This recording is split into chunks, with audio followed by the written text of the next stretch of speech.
Hello बच्चों, हम लोग क्लास 7 के गणित प्रभा बुक से चैप्टर 1 करेंगे।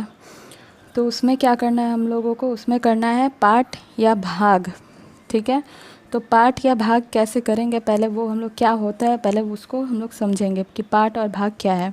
तो ये एक सर्कल है, ठीक है। उस सर्कल को अगर हम एक बीचों बीच इसका लाइन खींच देते हैं तो ये दो भाग में बट जा रहा है, जिसको हम लोग भाग बोल रहे हैं या पार्ट बोल रहे हैं। ये एक पार्ट हुआ, ये एक पार्ट हुआ, ये एक भाग हुआ, ये एक भाग हो गया। ठीक है, तो टोटल कितने भाग हुए? टोटल 2 भाग हुए। ठीक है, और अगर एक में कलर मैं कर दूं तो कितने भाग में कितने कलर हैं इसके एक भाग में कलर है, मतलब इसके हाफ पार्ट में कलर है और हाफ पार्ट में कलर नहीं है। अगर इसको 3 भाग में बांट दूँ तो जब इसको 3 भाग में अगर मैं बांट देती हूँ तो टोटल कितने भाग होते हैं? 1 2 3 बोला ना मैंने, 3 भाग में बांट रही हूँ मैं इसको। तो टोटल 3 भाग हुए, जिसमें से 2 में कलर है, ठीक है, और उसका 1/3 भाग में कलर नहीं है, मतलब 1 2 3 1/3 भाग में कलर नहीं है। अब इसको मैं ड्रॉ करती हूँ, 4 भाग में बांट देती हूँ। तो देखो आप, 1 2 3 4 4 भाग में कलर हो गए। टोटल कितने भाग हुए? 4। कितने में कलर है? 2 भाग में कलर है। कितने भाग में कलर नहीं है? 2/4 भाग में कलर नहीं है। ठीक है, अब मैं आती हूँ इस पिक्चर्स में। इस पिक्चर में क्या बोल रहा है? इस पिक्चर में मैंने कुछ भागों में इसको बांट दिया। तो टोटल कितने भाग है यहाँ पर? 1 2 3 4 5 6 7 8 9। तो टोटल कितने भाग हैं? 9 भाग है। अगर मैं इसमें से एक में अगर कलर कर देती हूँ तो कितने भाग में कलर है? तो इसका एक भाग में कलर है, 1/9 भाग में कलर है। और अगर कितने भाग में कलर नहीं है तो 1 2 3 4 5 6 7 8, यानी 8/9 भाग में कलर नहीं है ना। अब चलिए मैं इसको करती हूँ। यहाँ पर अगर मैं इसमें पूछूँ आपसे कि 1/4 पार्ट को कलर करें। इस पिक्चर के 1/4 पार्ट को आपको कलर करना है, इस पिक्चर के 1/4 पार्ट को। तो 1/4 पार्ट हम लोग कैसे निकालेंगे इसका? तो पहले हम लोग काउंट करेंगे कि इसमें कितना पार्ट है। 1 2 3, कितने बॉल्स है पहले इसको काउंट करेंगे। 1 2 3 4 5 6 7 8। ठीक है, हम लोगों को पहले क्या बोला है? 1/4 पार्ट में आपको कलर करना है, यानी टोटल पार्ट कितने होंगे? टोटल पार्ट अगर इसको करना पड़े तो कितने होंगे? टोटल पार्ट 4 होंगे, यानी इसको 4 भाग में हम लोग को डिवाइड कर देना है। तो 4 भाग में मैंने डिवाइड कर दिया, 1 2 3 4, 4 भाग में मैंने डिवाइड कर दिया। अब हमको 1/4 पार्ट में कलर करना है, तो इसका 1/4 पार्ट यानी एक में, यानी इन दोनों में कलर होगा। इसमें कलर करना है, कलर मैंने कर दिया तो हो गया ना 2 बॉल में कलर। तो यानी 1/4 पार्ट में कलर हो गया। लेकिन अगर इसको ऐसे निकालना है, 1/4 पार्ट में कलर करने बोला गया है, इसको इस तरह से भी कर सकते हैं। टोटल कितने बॉल हैं? 1 2 3 4 5 6 7 8। टोटल बॉल कितने हैं? 8। ठीक है, हमको बोला गया 1/4 भाग में कलर करना है, तो 4 से 1/4 पार्ट को टोटल बॉल से डिवाइड करेंगे। तो 4 के टेबल में 8 कितने बार में आता है? 2 बार में।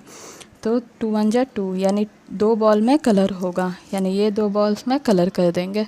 समझ में आया आपको? यानी इस तरह से हम लोग पार्ट निकालते हैं, इस तरह से हम लोग को पार्ट किया जाता है या भाग निकाला जाता है। ठीक है, तो अब हम लोग करेंगे अब हम लोग इसमें दिए गए, इस बुक में दिए गए कुछ सम्स को करेंगे। लेकिन इससे पहले हम लोग ये टेबल देख लेंगे।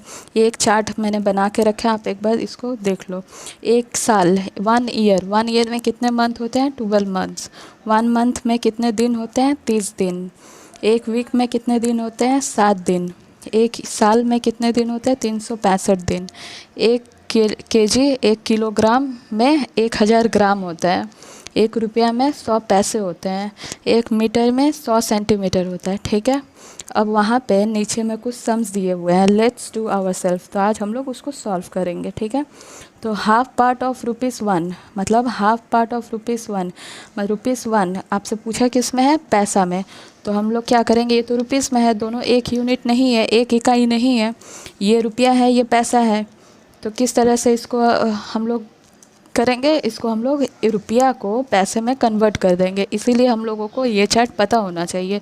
1 रुपया में कितने पैसे होते हैं मैंने आपको बताया, 1 रुपया में 100 पैसे होते हैं।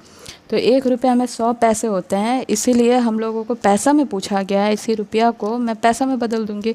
तो 1 रुपया में 100 पैसे होते हैं। हमसे पूछा गया है पार्ट, हाफ पार्ट निकालो। किसका पार्ट निकालना है?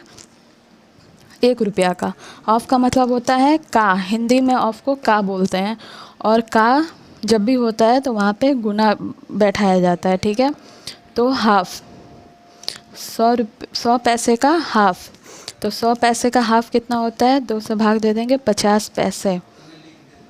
चाहे यहाँ पे दिया गया ना, तो आप हाफ को 100 पैसे से भाग दोगे, 100 पैसे से, तो आपको तो भी 50 पैसा ही निकलेगा, ठीक है ना। तो यहाँ पर हो जाएगा 50 पैसे, ठीक है। अब बोला गया 1/4 पार्ट ऑफ 1 ईयर। एक साल का 1/4 पार्ट आपको निकालना है मंथ्स में। किस में पूछा है आपको? यूनिट मंथ्स में पूछा है। तो आप मंथ्स में जाओ। एक साल में कितने मंथ होते हैं? 12 मंथ होते हैं। तो 1/4 पार्ट ऑफ 1 ईयर, एक ईयर को आप साल में बदलोगे तो एक साल में कितने महीने होते हैं? 12 महीने होते हैं। तो 1/4 पार्ट निकालना है आपको। ऑफ मतलब का मतलब गुना कर दिए, कितना है? एक ईयर यानी 12 मंथ, ठीक है। तो 4 से अगर गुना करोगे, 4 तिया 12, तो यहाँ हो जाएगा 3 मंथ। तो हम लोग निकाल लिए कि पार्ट कितना होगा। एक साल में 1/4 पार्ट कितना मंथ होगा, तो ये हम लोग निकाल लिए। अब करते हैं 1/5 पार्ट ऑफ 2 kg। 2 kg यानी 1/5 पार्ट ऑफ 2 kg। 2 kg का 1/5 पार्ट कितना होगा? लेकिन उसको हम लोग को किस में चाहिए? ग्राम में चाहिए। तो ग्राम कितना है? 1 kg में कितना ग्राम होता है? 1000 ग्राम होता है ना। तो 1000 ग्राम करेंगे तो पहले निकालेंगे 1/5 का 2 kg, 2 kg का 1/5। तो 2 kg में कितना ग्राम हुआ? 1000 ग्राम, है ना। 1000 ग्राम, 1000 ग्राम। तो यहाँ पे निकालेंगे 1/5 को इससे डिवाइड कर देंगे। 5 दूनी 10, 0। तो 2 दूनी 4, 400 ग्राम। समझ में आ रहा है? फिर यहाँ पे देखिए 1/5 part of 1 year. 1/5 part of 1 year. 1 year में कितना होता है मैंने आपको बताया। ये सम्स आप खुद करोगे, टेस्ट में पूछा है तो आप इसको कोशिश करोगे खुद से करने का। अगर नहीं हो पाएगा तो आप प्लीज़ इसमें कमेंट करिएगा, मैं आपको फिर से समझाऊंगी इसको, ठीक है। आप इसको ट्राई करोगे। चलो इसके बाद वाला क्वेश्चन हम लोग करते हैं। फिर वहाँ पे 5 नंबर क्वेश्चन पूछा गया है। If 20 is added to 1/3 of a number, it becomes 35. Let's find the number.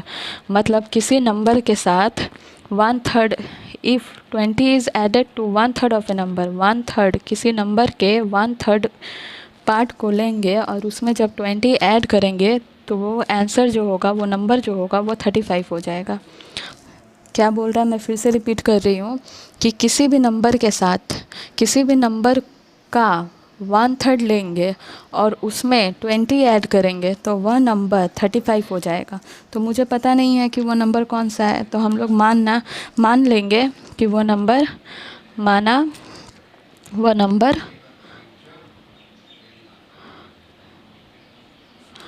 x है, ठीक है। प्रश्नानुसार क्या है? प्रश्नानुसार क्या पूछा गया है? पूछा गया है कि किसी भी नंबर का, नंबर हमको नहीं पता है, माना है x का 1/3 अगर लेते हैं, उसमें 20 ऐड करते हैं तो वह नंबर क्या हो जाएगा? 35 हो जाएगा, ठीक है। तो 35 हो जाएगा। तब हमको इसको करना है। तब इसको करने के लिए उसके बाद क्या करेंगे? ये मल्टीप्लाई है तो इसमें इसको मल्टीप्लाई करेंगे। ऊपर से ऊपर में गुना होता है, नीचे से नीचे गुना। यहाँ कुछ नहीं है तो यहाँ 1 समझेंगे। x को मल्टीप्लाई किए 1 से 1 और 3 को मल्टीप्लाई किए 1 से तो 3, ठीक है। Plus 20 equal to 35। हम जानते हैं कि इक्वल टू के इस साइड और उस साइड अगर कोई नंबर जाए तो वो उसके अपोजिट हो जाता है। अगर ये प्लस है तो माइनस हो जाएगा, ये माइनस है तो ये प्लस हो जाएगा। अगर ये डिवाइड में है तो ये यहाँ जाएगा तो गुना हो जाएगा। अगर यहाँ गुना में है तो यहाँ जाएगा तो डिवाइड हो जाएगा। उसके बाद x/3 इक्वल्स टू 35 प्लस में है -20, फिर x/3 इक्वल टू 35 -20 करेंगे तो हो जाएगा 15, फिर x equal to 15 into 3 equal to 45 हो गया आंसर। समझ में आया? वो तो लेट्स फाइंड द नंबर, यानी वह नंबर कितना होगा 45 माना, वह नंबर यानी वह नंबर x जो माने थे मैंने हम लोग वो 45 है, वो नंबर 45 है। ठीक है, उसके बाद करते हैं, उसके बाद है how much must be added to 2 times of 5th 7 to get 3, let's us calculate. मतलब how much must be added to 2 times of 5/7, मतलब 5/7 के साथ कितना ऐड करेंगे, हाउ मच मतलब 5/7 को 2 टाइम्स कर देंगे, मतलब 2 गुना कर देंगे, और उसमें कितना ऐड करेंगे कि वह 3 हो जाएगा। मैं फिर से रिपीट कर रही हूँ, क्या क्वेश्चन बोल रहा है कि 5/7 के साथ 5/7 को 2 टाइम्स करना है, 2 टाइम्स मतलब डबल करना है, 2 गुना करना है, 2 गुना करने पर उसमें कितना जोड़ेंगे कि वह 3 हो जाएगा। तो माना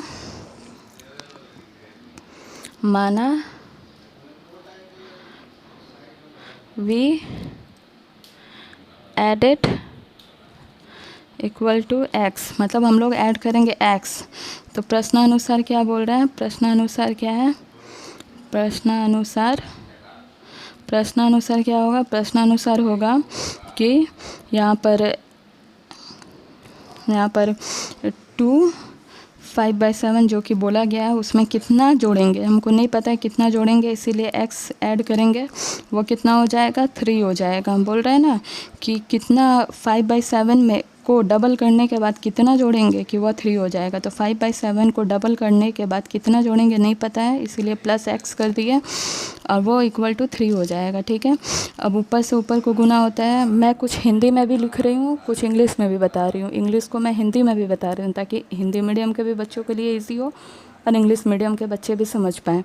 तो 5 दूनी कितना हो जाएगा 10, और यहाँ पर 7 प्लस x, ठीक है, यहाँ पर हो जाएगा 3, यहाँ पर है x, यहाँ पर 3, ये यहाँ जाएगा तो प्लस, यहाँ कोई नंबर कोई साइन नहीं है तो हम लोग समझते हैं कि यहाँ पे प्लस है, तो यहाँ जाएगा तो माइनस हो जाएगा 10/7।